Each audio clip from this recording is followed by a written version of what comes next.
रूप में पिता जो ताकने लगे।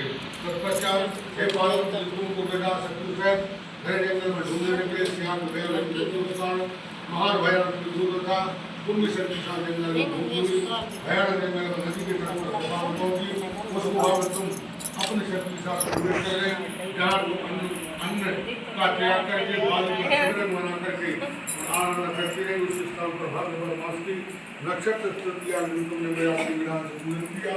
तब रात्रि को मेरा सिंहासन ढूंढा उस स्थान पर आ गया। काहे देवी आप प्रसन्न हो तो महादेव मेरे पति हो। लास्ट में ऐसा होगा ये करके मैं वापस आ गया। हिमाचल में तुमको ढूंढते हुए उसी पर मैं पहुंचे और चारों वस्तु नदी से शुरू कर जमीन घर पर गुजर पड़े। उस समय नदी के तट पर तुमने देखा जो तुम्हारे पास आ रहे तुम्हें हृदय से लगाकर रोने लगे।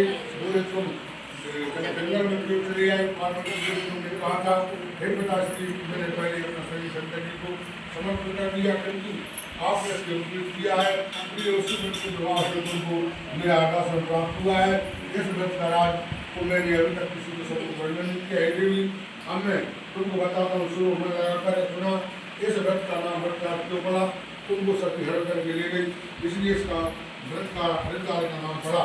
और जी बोले स्वामी आपने इस व्रत का नाम बतलाया किंतु मुझे इसकी विधि भी हर भी बतलाइए जिससे करने से बंधु प्राप्ति होती है।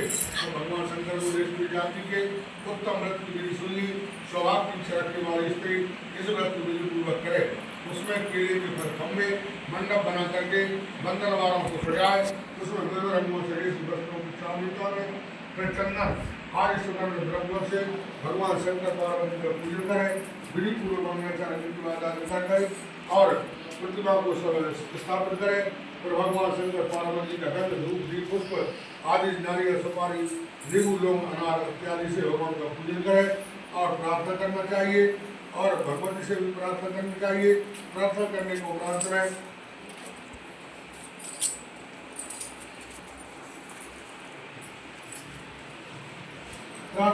उपरांत में और जो है विधि विधान शास्त्र का दर्शन करके गौ वस्त्र तथा ब्राह्मणों को दान करें।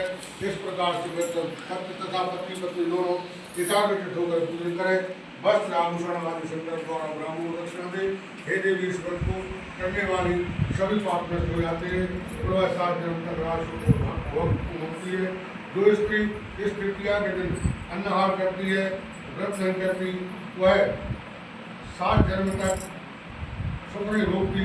जो स्त्री तृतीया के दिन अन्नहार करती है व्रत नहीं करती वो 7 जन्म तक भोगती है। जो स्त्री इस व्रत को नहीं करती वह धन और पुत्र से शोक से अधिक होती है तथा वह घोर नरक में रहकर कष्ट पाती है। इस दिन अन्न का आहार करने वाली सूखी बनती माना सोमैया हर को खाने वाली बनरिया बनती है। जल पीने वाली टिकड़ी बनती है। शरबत पीने वाली जोक दूध पीने वाली सांपरी मांस खाने वाली नागनी दही खाने वाली गैया मिठाई खाने वाली चीटी सब चीजें खाने वाली मुर्गी का जन्म होती है। सुधारने के लिए व्रत करना चाहिए। व्रत के दूसरे दिन व्रत का पालन करने के पश्चात 40 सोना काम या काशी के पास का ब्राह्मण को मान करना चाहिए। इस व्रत को करने वाली स्त्रियाँ भगवान को समान पत्नी को प्राप्त करती है। व्रत को पालन के सुख को प्राप्त करती है। जीवन सांसद को भोग कर मुक्ति पाती है। 1000 वर्ष उम्र के यज्ञ पर करने जो प्रस्ताव होता है वही मनुष्य का इस प्रकार से मिलता है। एक दिन मैंने तुम्हारे सम्मुख ऐसा वर्णन किया इसे करने को समस्त है। मुझे काशी विश्वनाथ